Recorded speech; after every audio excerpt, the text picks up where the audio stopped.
A millionaire demanded that a humble old man be kicked out of a luxury restaurant because he smelled like animals, but she had no idea who the old man really was. The evening light filtered through the enormous windows of the Golden Sky restaurant, illuminating the white tablecloths and silver cutlery with a golden glow. The murmur of elegant conversations and the tinkling of crystal glasses filled the air, creating an atmosphere of refinement and exclusivity. At that moment, the restaurant doors swung open, and an imposing figure made her entrance. Elizabeth Blackwell, known in high society circles as the Iron Queen, walked with a firm and elegant step towards the maitre d'. Her black hair, perfectly styled in an elaborate bun, contrasted with her pale skin and green eyes, cold as ice. She wore a cream-colored designer suit that accentuated her slender figure and made her social status clear. "Good evening," Elizabeth said with an authoritative voice. "Table for one, please, and make sure it's the best in the house." The maitre d', accustomed to dealing with demanding clients, nodded with a servile smile. "Of course, Mrs. Blackwell. We have a perfect table for you by the window. This way, please." As Elizabeth followed the maitre d', her eyes scrutinized the restaurant, evaluating each of the diners as if she were inspecting merchandise. Her gaze abruptly stopped at a table near hers, where an older man was sitting alone. The elderly man, with his grey hair and face furrowed by wrinkles that spoke of a life of hard work, stood out completely from the luxurious atmosphere of the restaurant. He wore a worn plaid shirt and jeans that had seen better days. His hands, resting on the table, showed calluses and small scars. Elizabeth frowned, disgusted by the presence of the old man in such an exclusive place. She sat at her table but couldn't take her eyes off the man who seemed so out of place. "Excuse me," she called to the waiter with an impatient gesture. "Who is that man? How is it possible that they allowed him in?" The waiter, visibly uncomfortable, responded in a low voice. "I'm sorry, ma'am, but I can't reveal information about other customers. May I offer you the wine list?" Elizabeth rejected the list with a brusque gesture. "I'm not interested in wine right now. What I want to know is how it's possible that in a restaurant of this caliber they allow people like that," she said, casting a contemptuous look towards the old man. At that precise moment, the restaurant manager, Michael Turner, approached Elizabeth's table. He was a middle-aged man with an impeccable suit and a professional smile that hid his nervousness. "Mrs. Blackwell, it's a pleasure to have you with us tonight," Michael said in a soft voice. "Is there anything I can help you with?" Elizabeth wasted no time in expressing her disgust. "Mr. Turner, I am deeply disappointed. I come to the Golden Sky expecting an experience of the highest quality, and I find that," she said, discreetly pointing at the old man, "that man smells like animals and completely ruins the atmosphere of this place. I demand that you remove him immediately." Michael turned pale. He knew well the influence of Elizabeth Blackwell and the damage she could cause to the restaurant's reputation if she left unsatisfied. However, he was also aware that what she was asking was ethically questionable. "Mrs. Blackwell, I understand your concern, but nothing," Elizabeth interrupted. "Either he goes or I go, and I assure you that if I leave, I will personally make sure that all my acquaintances know that the Golden Sky is no longer an appropriate place for the elite of this city." Michael swallowed hard, feeling the weight of the decision on his shoulders. With a heavy heart, he approached the old man's table. "Excuse me, sir," he said in a low voice. "I'm very sorry to have to ask you this, but I'm afraid I'm going to have to ask you to leave." The old man looked up, his blue eyes filled with a mixture of surprise and sadness. "Have I done something wrong?" he asked in a broken voice. "No, you haven't done anything wrong," Michael hastened to say. "It's just that, well, we've received some complaints, and—" "I understand," said the old man, interrupting Michael's uncomfortable explanation. With slow movements, he began to rise from the table. "I don't want to cause any trouble. I'll go." Michael, feeling terribly guilty, quickly added, "Please allow us to offer you a free meal elsewhere as compensation for the inconvenience." The old man shook his head. "That's not necessary, young man. Thank you for your kindness." As the old man headed towards the exit, Elizabeth observed the scene with a mixture of satisfaction and disdain. However, she couldn't help but feel a pang of curiosity. Who was this man, and why had he come to a place like this? What Elizabeth didn't know was that this old man, whose name was Frank Thompson, was not a simple farmer, as she had assumed. Frank was a retired engineer who, together with his son Jake, was developing a revolutionary solar energy project. Meanwhile, in a small workshop on the outskirts of the city, Jake Thompson worked tirelessly on his latest prototype. At 32, Jake was the living image of passion and determination. His messy brown hair and brown eyes, always bright with enthusiasm, contrasted with the dark circles that betrayed long nights of work. "Dad should be here soon," he muttered to himself, looking at the clock. "I hope he had luck in getting that investor." Jake couldn't imagine that at that moment, his father was walking dejectedly through the city streets, feeling humiliated and defeated. Nor could he know that the incident at the restaurant would be the catalyst for a series of events that would change their lives forever. In another part of the city, in a luxurious mansion, Emma Blackwell, Elizabeth's daughter, was getting ready to go out. At 28, Emma was the opposite of her mother. She shared her physical beauty, the same black hair and green eyes. But that's where the similarities ended. Emma had grown up surrounded by luxury, but had always felt uncomfortable with her family's ostentatious lifestyle. She had studied environmental sciences and worked at an NGO dedicated to environmental conservation. Much to her mother's dismay, Miss Emma called Martha, the housekeeper, from her bedroom door. "Your mother just called. She says she'll be home late and not to wait up for dinner." Emma sighed. "Thanks, Martha. Anyway, I'm going out too. I have a meeting with a group of environmental activists." What Emma didn't mention was that among those activists was Jake Thompson, a young engineer she had fallen head over heels in love with. Emma knew nothing about the incident at the restaurant, nor about the connection between Jake and the man her mother had humiliated. As Emma headed to her meeting, full of hope and excitement to see Jake, she couldn't imagine how the events of that night would intertwine their destinies, creating a web of secrets, love, and redemption that would shake the foundations of their lives. The sun was setting on the horizon, tinting the sky with reddish and golden hues. It was the end of a day that marked the beginning of a story that would change all those involved. A story of prejudices and second chances, of love against all odds, and of how sometimes destiny has mysterious ways of bringing the most unlikely people together. Night had fallen over the city when Emma arrived at the small cafe where she would meet with her group of activists. The place, with its exposed brick walls and hanging plants, contrasted strongly with the luxurious environment she was accustomed to. However, for her, this space represented freedom and authenticity. As she entered, her eyes immediately searched for Jake. She found him sitting in a corner, bent over some papers, his brow furrowed in concentration. Emma felt her heart race at the sight of him. "Hi, Jake," she greeted, approaching the table. "Am I late?" Jake looked up and his face lit up with a smile. "Emma!" "Not at all. I was just reviewing some calculations for the project." Emma sat down next to him, curious. "How's everything going? Any progress?" Jake's smile faded a bit. "Well, technically the project is advancing well. The problem is funding. My dad went to talk to a potential investor today, but..." His voice trailed off, and he shook his head. "I don't know what happened, but when he came home he seemed very discouraged. He didn't want to talk about it." Emma put her hand on Jake's in a gesture of support. "I'm so sorry. I know how much this project means to you and your father. Is there anything I can do to help?" Jake looked at her gratefully. "Your support already means a lot, Emma. I don't know what I'd do without you." For a moment, they looked into each other's eyes, the world around them fading away.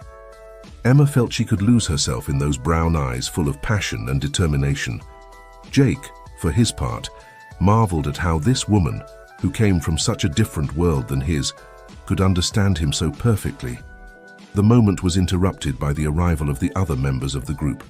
The meeting began, and for the next few hours, they discussed strategies to promote clean energy in the city. Jake presented his solar energy project, explaining how it could bring clean and affordable electricity to remote communities, transforming lives and protecting the environment at the same time. As Jake spoke, Emma couldn't help but feel proud. Here was a man who not only dreamed of a better world, but worked tirelessly to make it a reality. How could she not fall in love with someone like that? The meeting extended late into the night. When it finally ended, Jake offered to walk Emma home. "It's not necessary," she said, although deep down she wanted to spend more time with him. "I can take a taxi." "I insist," Jake replied with a smile. "Besides, I'd like to walk a bit, it helps clear my head." They began walking through the city streets, talking animatedly about the project and their dreams for the future. Without realizing it, their hands intertwined as they walked. "You know," Jake said after a moment of silence, "sometimes I wonder what your family would think if they knew about us." Emma felt her heart sink. She hadn't told Jake much about her family, especially about her mother. "My family is complicated," she responded cautiously, "especially my mother. She has very traditional ideas about how I should live my life." Jake nodded understandingly. "I get it. My dad can be very traditional sometimes too, but at the end of the day, I know he just wants what's best for me." They reached a corner a few blocks from Emma's house. She stopped, not wanting the night to end yet. "Jake, Before she could finish her sentence, Jake leaned in and kissed her softly. It was a tender kiss, full of promises and possibilities. When they separated, both had a smile on their face. "I'll see you tomorrow," Jake whispered. Emma nodded, speechless. She watched him walk away before heading to her house, her heart beating fast and her mind full of dreams for the future. Meanwhile, at the Blackwell mansion, Elizabeth arrived after her dinner at the Golden Sky. Her face showed an expression of satisfaction for having imposed her will at the restaurant, but there was something else, a shadow of unease that she couldn't shake off. "Ma'am," Martha greeted as she opened the door. "Did you have a good dinner?" Yes, Elizabeth replied distractedly. "Where's Emma?" "Miss Emma went out, ma'am.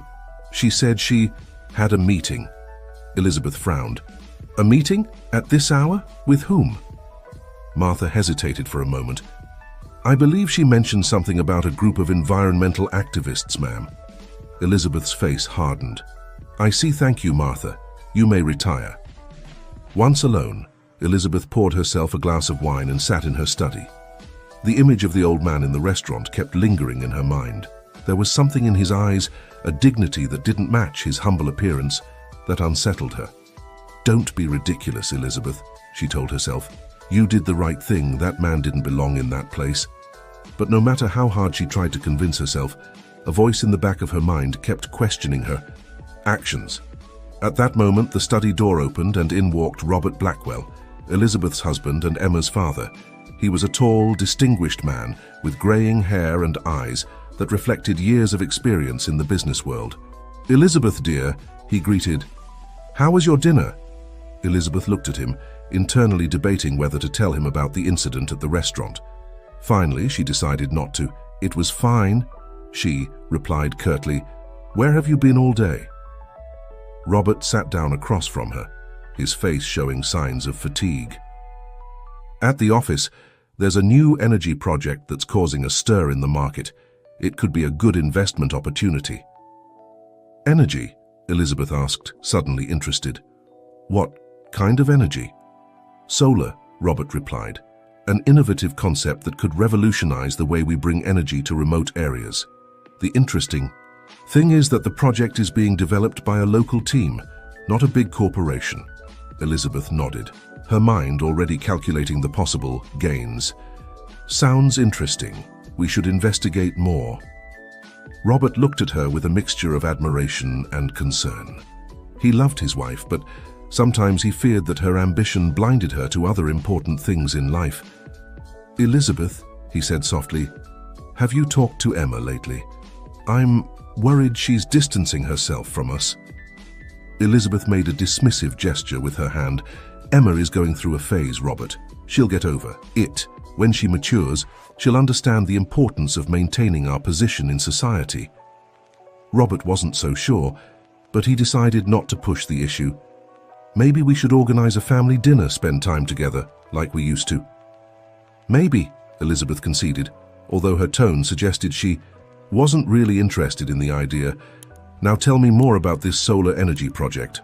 While the Blackwells discussed business and family in a small apartment on the other side of the city, Frank Thompson looked out the window, lost in his thoughts.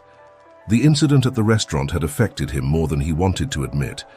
It wasn't the first time he had faced prejudice due to his appearance, but this time it had hurt more. Perhaps because he had put so much hope in that meeting, in the possibility of finally getting the support they needed for their project. "Dad," Jake's voice pulled him out of his thoughts. "Are you okay? You've been very quiet since you got back." Frank turned to his son, forcing a smile. "I'm fine, son, just a little tired." Jake didn't seem convinced. "What happened with the investor? Didn't the meeting go well?" Frank hesitated for a moment. He didn't want to discourage his son, but he also didn't want to lie to him. "The meeting didn't take place," he said finally. "There was a misunderstanding at the restaurant and, well, I decided to leave before causing problems." Jake frowned, confused. "A misunderstanding? What kind of misunderstanding?" Frank sighed. "It doesn't matter, son. What matters is that we don't lose hope. Our project is good. Someone will see it. Eventually." Jake approached his father and put a hand on his shoulder. "Dad, you know you can tell me anything, right? We're in this together."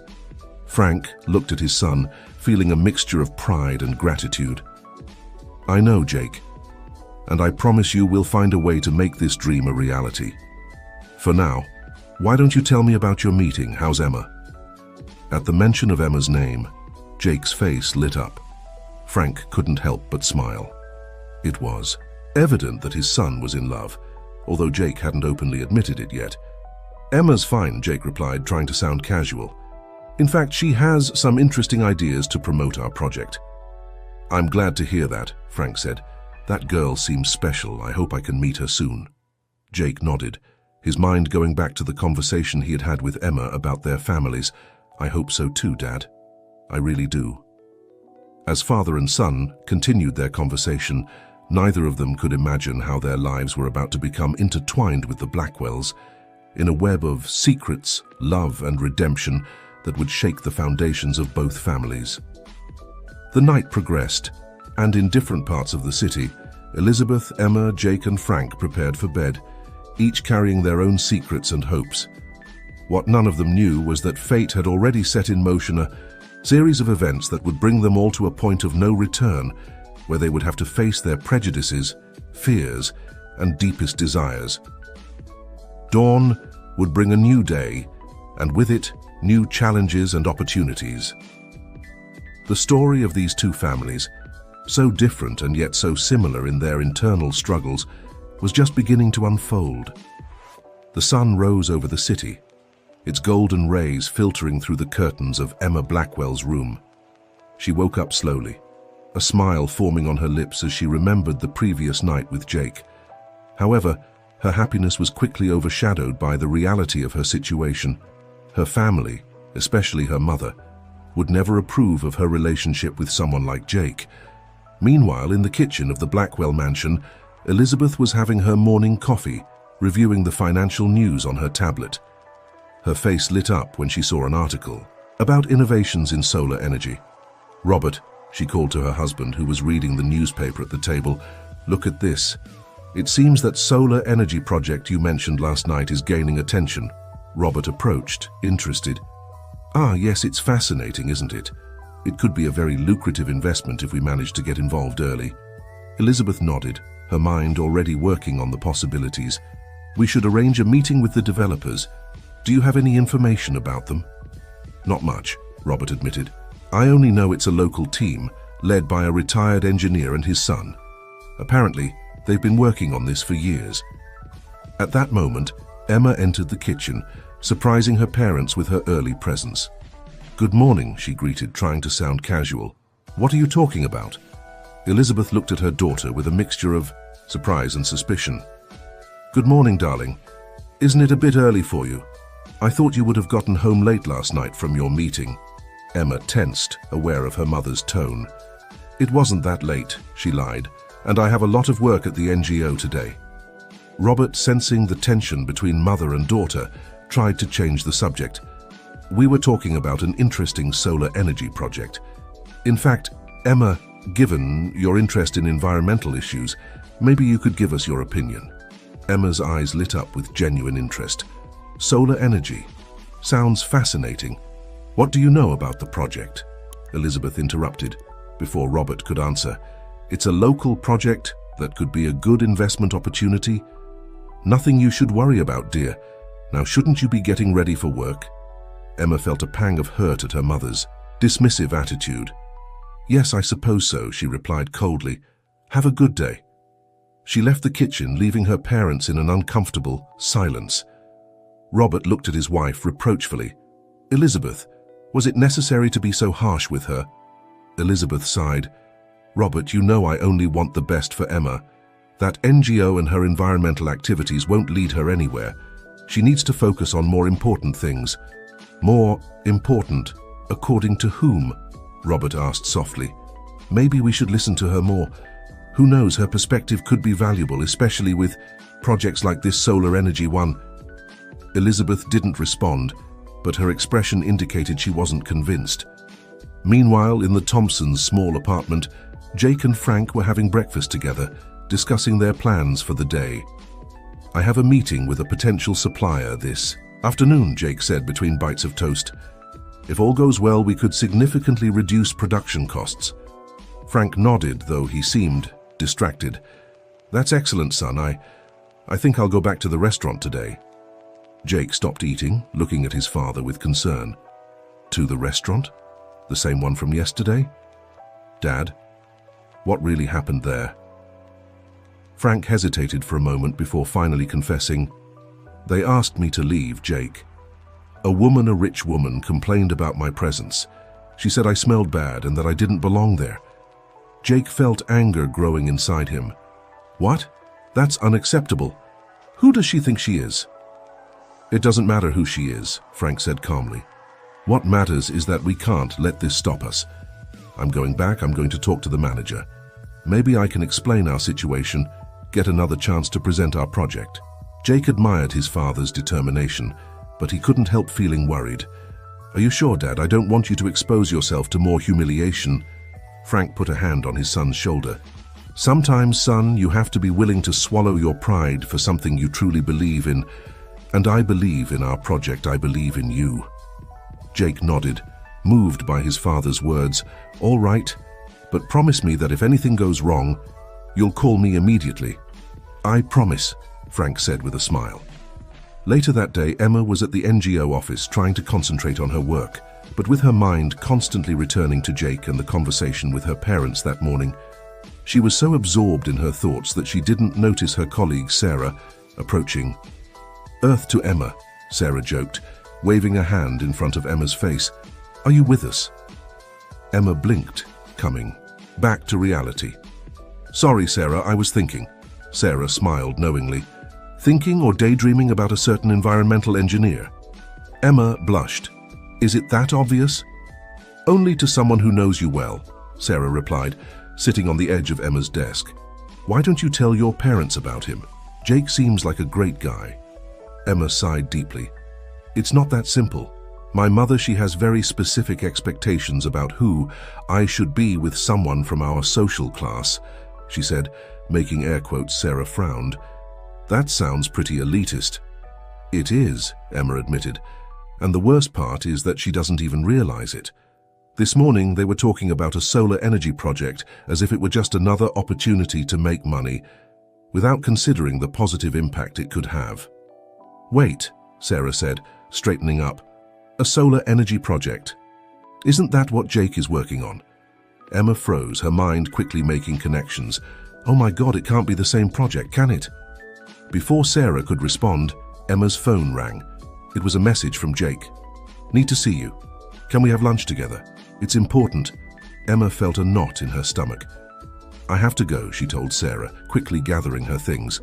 I'll tell you everything later. As Emma hurried to meet Jake at the Golden Sky restaurant, Frank Thompson entered with determination.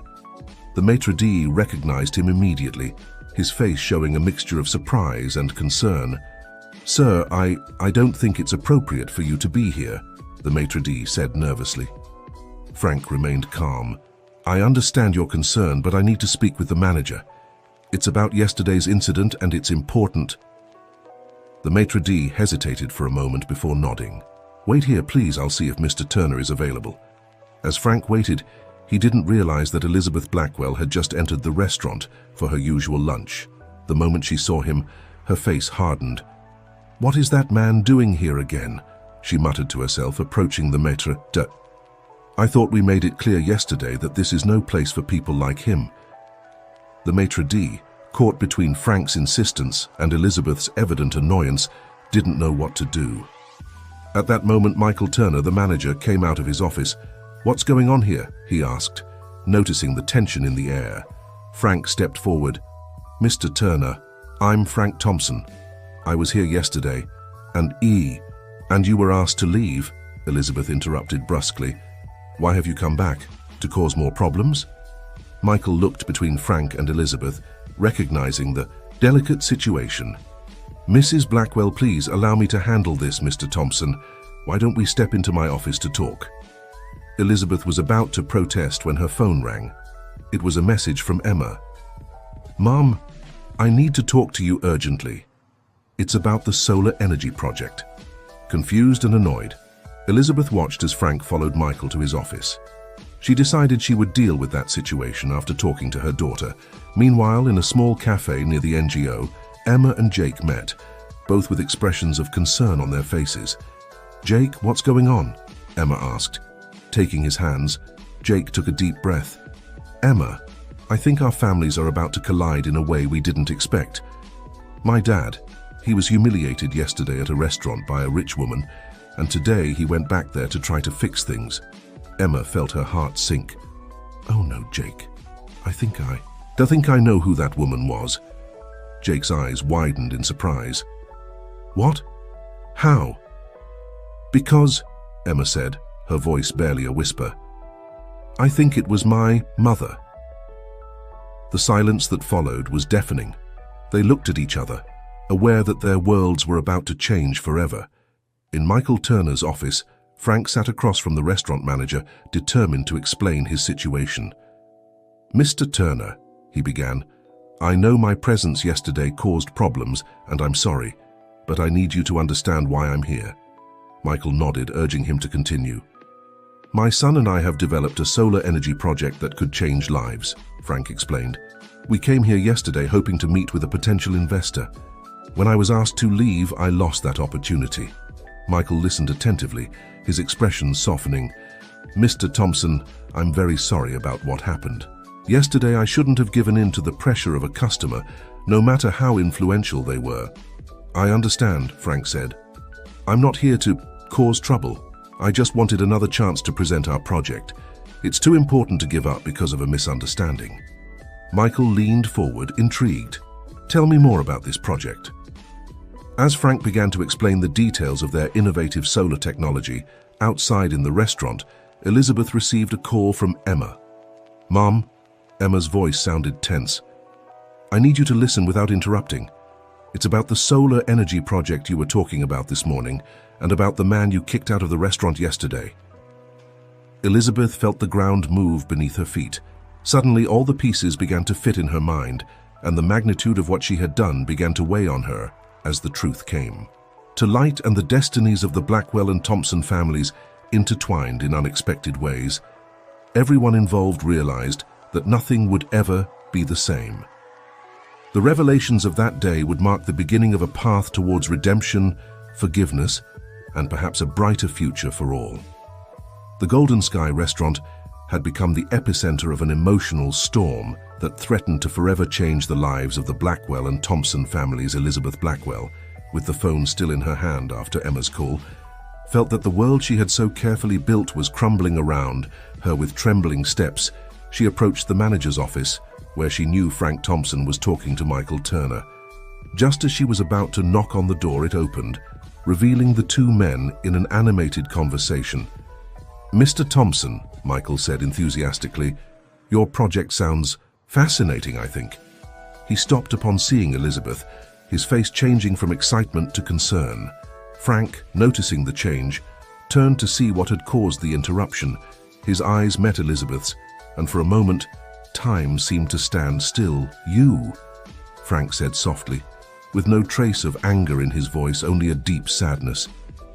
Elizabeth, for the first time in a long time, found herself at a loss for words. The shame and remorse she had been feeling since Emma's call intensified upon seeing Frank face to face. "Mr. Thompson," she began, her voice barely a whisper. I'm so sorry my behavior yesterday was inexcusable." Frank looked at her for a long moment before slowly nodding. "I appreciate your apology, ma'am, but I'm afraid the damage has already been done." "No," Elizabeth said with sudden determination. "It doesn't have to be that way. Mr. Thompson, I just spoke with my daughter. She told me about your project, about your son, about everything." Michael, sensing the tension in the air, intervened. "Why don't we all step into my office? I think we have a lot to talk about." As the three headed to the office, in the small cafe near the NGO, Emma and Jake remained seated in an uncomfortable silence after their revelation. "I can't believe your mother is the woman who humiliated my father," Jake finally said, his voice a mixture of pain and confusion. Emma took his hands in hers. "Jake, I'm so sorry, I had no idea. If I had known..." "It's not your fault," Jake interrupted her gently. "You're not your mother." "But I'm part of that family," Emma insisted. "A family that has caused pain to yours. How can we move forward after this?" Jake looked into her eyes, his determination evident. "Together," he said simply. "If you're willing to try, so..." Emma felt tears filling her eyes. "Of course I'm willing. I love you, Jake. I'm not going to let my mother's mistakes separate us." They kissed softly, sealing their commitment to stay united despite the circumstances. "We should go to the restaurant," Emma said after a moment. "I need to confront my mother, show her that I'm on your side in this." Jake nodded. "Let's go together. It's time for our families to meet, for better or worse." Meanwhile, in Michael Turner's office, the conversation between Elizabeth, Frank, and the restaurant manager took an unexpected turn. "Mr. Thompson," Elizabeth said, her voice trembling slightly, "I want to make amends for the harm I've caused your project. It sounds incredible, and if my husband and I can help in any way..." Frank looked at her with surprise. "Mrs. Blackwell, I appreciate your offer, but I'm not looking for charity." "It's not charity," Michael intervened. "Mr. Thompson's project has enormous potential. From a purely commercial standpoint, it would be a smart investment." Elizabeth nodded emphatically. "Exactly. Mr. Thompson, my husband and I have the resources and connections to take your project to the next level. Please allow us to help, not just as a form of compensation, but as a true partnership." Frank hesitated, considering the offer. "I would need to discuss it with my son. He's been the real brain behind all of this." At that moment, the office door burst open, revealing Emma and Jake, both out of breath as if they had run all the way there. "Mom!" Emma exclaimed. "What's going on here?" Elizabeth turned to her daughter, her face a mixture of emotions. "Emma, I was trying to make things right." Jake, for his part, looked at his father with concern. "Dad, are you okay? What have they done to you?" Frank smiled softly at his son. "I'm fine, Jake. In fact, I think things are getting better." Michael, seeing the confusion on the young people's faces, decided to take control of the situation. "Why don't we all sit down and talk? I think there's a lot to clear up." For the next hour, Michael Turner's office became the stage for an emotional and revealing conversation. Elizabeth, with tears in her eyes, apologized again to Frank, this time in front of everyone. She explained how Emma's call had opened her eyes, making her see the damage her elitist behavior had caused. Emma, for her part, passionately defended her relationship with Jake and the project he was working on. "Mom," she said, "this project isn't just a business opportunity. It's an opportunity to do something good for the world. Isn't that what you always taught me? To make a difference?" Elizabeth looked at her daughter with a mixture of pride and regret. "You're right, honey. I think at some point I lost sight of what really matters. I became so obsessed with maintaining our social position that I forgot why we work so hard in the first place." Jake, who had been listening in silence, finally spoke. "Mrs. Blackwell, I appreciate your apologies and your offer of help. But I need to know, do you really believe in our project? Or is it just a way to ease your conscience? Elizabeth looked him straight in the eyes. Jake, I've made many mistakes, but I promise you that my interest in your project is genuine. I've read about it, I've seen its potential, and if you give me the chance, I'd like to learn more, not just as an investor, but as someone who wants to make a real difference. Frank put a hand on his son's shoulder. Jake, I think we should consider their offer. This could be the opportunity we've been waiting for. After a moment of reflection, Jake slowly nodded. Okay, but I want to make it clear. This project is our baby. If we're going to work together, it has to be a true collaboration. Of course, Elizabeth agreed. Then, looking at Emma and Jake, she added, and as for you two, Emma, I'm sorry for not trusting your judgment. Jake seems to be an extraordinary young man, and if he makes you happy, then I'm happy too. Emma hugged her mother, tears of relief and happiness running down her cheeks.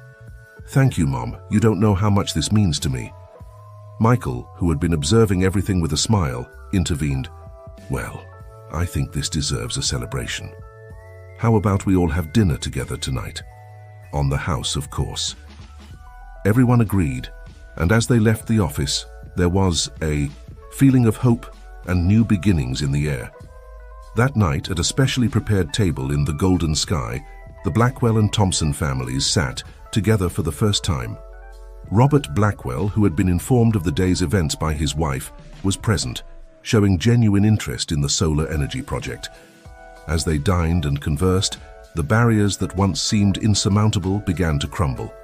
Elizabeth, to everyone's surprise, including her own, found herself fascinated by Frank's stories about his years as an engineer and his struggles to develop the project. Mr. Thompson, she said at one point during dinner, I'd like to visit your workshop. If possible, I'd love to see firsthand what you've been working on. Frank, surprised but pleased, nodded. It would be my pleasure, Mrs. Blackwell, although I must warn you it's not as luxurious as this restaurant. Elizabeth smiled. I think it's about time I step out of my comfort zone, don't you think? Meanwhile, Emma and Jake, sitting next to each other, couldn't stop smiling. The weight of the secret they had been carrying had been lifted, and although they knew the road ahead wouldn't be easy, they were ready to face it together. Robert Blackwell, observing the scene, raised his glass. I propose a toast, he said, to new beginnings, new partnerships, and above all, to the power of forgiveness and understanding. Everyone raised their glasses, the clinking of crystal symbolizing the union of two families that, just a day before, had seemed worlds apart. As the dinner continued, filled with laughter and animated conversations, outside the restaurant the city continued its usual rhythm. But for the people seated at that table, the world had changed. They had learned valuable lessons about prejudice, forgiveness, and the true meaning of success. And as the sun set over the city, marking the end of a day that had begun with conflict and ended with reconciliation, one thing was clear. Sometimes, the most unexpected encounters can lead to the most profound transformations. The story of the Blackwell and Thompson families was far from over. In fact, in many ways, it was just beginning. But with the foundations of mutual understanding and respect they had established that night, the future, though uncertain, seemed bright and full of possibilities. 6 months had passed since that night at the Golden Sky that changed the course of the Blackwell and Thompson families' lives. The morning sun filtered through the windows of the Thompsons' modest workshop, now transformed into a state-of-the-art laboratory thanks to the Blackwell's investment Jake, with dark circles under his eyes that betrayed nights of hard work, but with a satisfied smile on his face, was putting the finishing touches on a prototype. Beside him, Frank watched with pride the fruit of years of effort and sacrifice. Son, Frank said, putting a hand on Jake's shoulder, your mother would be so proud of you. Jake felt a lump in his throat. Although years had passed since his mother's death, moments like this always brought her back to his memory. Thanks, Dad. I couldn't have gotten this far without you. The sound of heels in the hallway announced Elizabeth Blackwell's arrival. 6 months ago, the idea of Elizabeth in a workshop would have been unthinkable. Now, she was a frequent visitor, genuinely interested in the project's progress. Good morning, gentlemen, Elizabeth greeted, her tone warm and genuine. very different from the coldness that once characterized her. "How's everything going for this afternoon's presentation?" Jake smiled. "All set, Elizabeth. I think the investors will be impressed." Elizabeth nodded approvingly. "I'm sure they will be. You've worked tirelessly on this." At that moment, Emma entered the workshop, loaded with folders and her tablet in hand. "Good morning, everyone. I've got the latest environmental impact reports. They're even better than we expected." Elizabeth looked at her daughter with a mixture of pride and amazement. In the past few months, Emma had proven to be not only a passionate environmentalist, but also a skilled business strategist.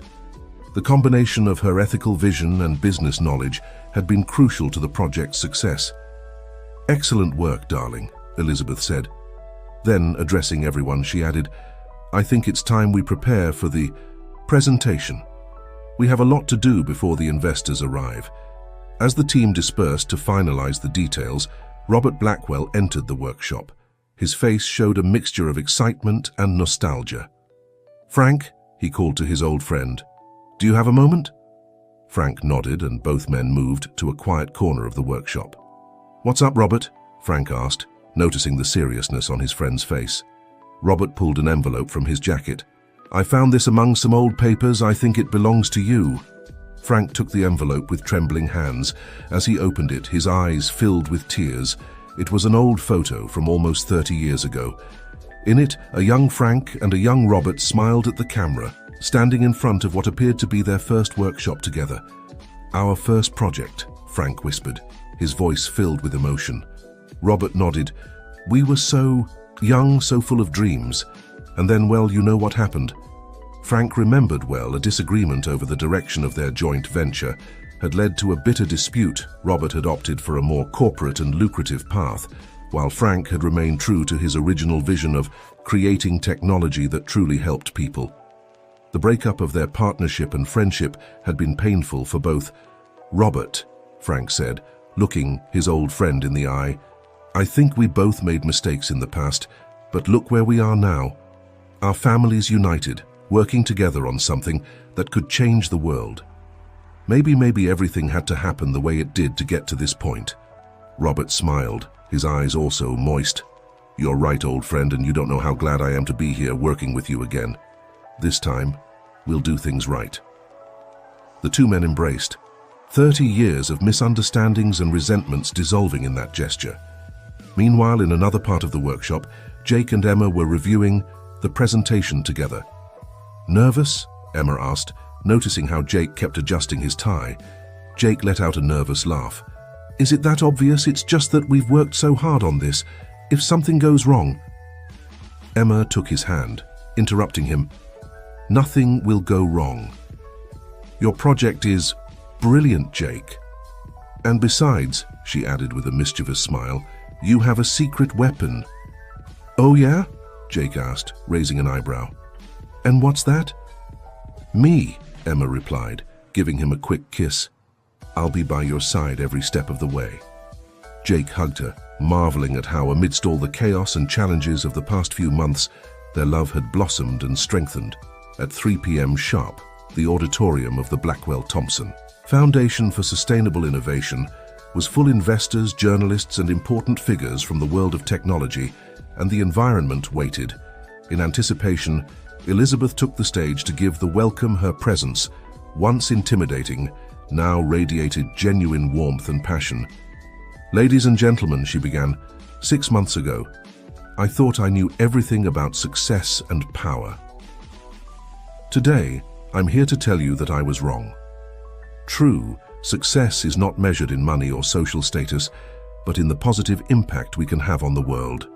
She paused, her eyes scanning the audience before settling on her family and the Thompsons.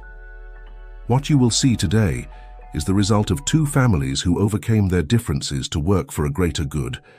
It is proof that when we set aside our prejudices and work together, we can achieve extraordinary things." With those words, Elizabeth gave way to Jake and Emma. The young couple took the stage, their initial nervousness giving way to serene confidence as they began their presentation. For the next hour, Jake and Emma captivated the audience with their vision of a sustainable energy future. They explained how their innovative solar technology could bring clean and affordable electricity to remote communities, transforming lives and protecting the environment at the same time. When they finished, the auditorium erupted in applause. The investors stood up, clearly impressed. Camera flashes illuminated the stage as Jake and Emma, hand in hand, waved to the audience backstage. Frank and Robert watched with pride, their eyes moist with emotion. "They did it," Frank whispered. Robert nodded. "We all did it, my friend." Elizabeth joined them, her face radiant with happiness. "Gentlemen, I think this calls for a celebration." That night, at the same restaurant where it had all begun, the Blackwell and Thompson families gathered to celebrate. The atmosphere was one of jubilation and camaraderie. Michael Turner, the restaurant manager who had witnessed the beginning of this extraordinary story, approached the table with a bottle of champagne. "On the house," he said with a smile, "to celebrate not only your success, but also the transformation I've been privileged to witness." Elizabeth raised her glass. "To second chances," she toasted. "To family." Frank added, "To a bright future," Jake said, looking at Emma with love. "To the power of understanding and forgiveness," Emma concluded. As the glasses clinked and laughter filled the air, each of them reflected on the incredible journey that had brought them to this moment. Elizabeth, once blinded by prejudice and social status, had discovered the true meaning of success and satisfaction. Frank, who had faced humiliation and disappointment, now saw his lifelong dream becoming a reality. Jake and Emma, whose love had been the catalyst for all this change, looked towards a future full of promises, both personally and professionally. And Robert Blackwell, who had regained not only an old friend, but also a part of himself he thought was lost, felt rejuvenated and full of purpose. As the night progressed, the conversation flowed easily, full of plans for the future and memories of the past. The tension and misunderstandings that had once divided them had transformed into a solid foundation of mutual respect and affection. Outside the restaurant, the city bustled with life, and somewhere in a remote community, a light was turning on for the first time, powered by the technology they had created. Together, it was just the beginning of a change that would spread throughout the world. At the end of the night, as the families said goodbye with hugs and promises to meet again soon, each left with a full heart and the certainty that, despite the challenges they might face in the future, they would face them together. And so what had begun as an unfortunate encounter in a luxury restaurant had transformed into a story of redemption, love, and the power of change. The Blackwell and Thompson families, once separated by prejudice and misunderstandings, were now united by a common purpose and a bond that went beyond business or social status. As they walked away from the restaurant, Emma and Jake, hand in hand, looked up at the starry sky. "Who would have thought we'd end up like this?" Emma reflected. Jake smiled, gently squeezing her hand. Sometimes the universe has mysterious ways of bringing the right people together at the right time. And with those words, they walked together towards their future, carrying with them the most valuable lesson of all: that true power doesn't reside in money or status, but in the ability to open our hearts, forgive and work together for a greater good.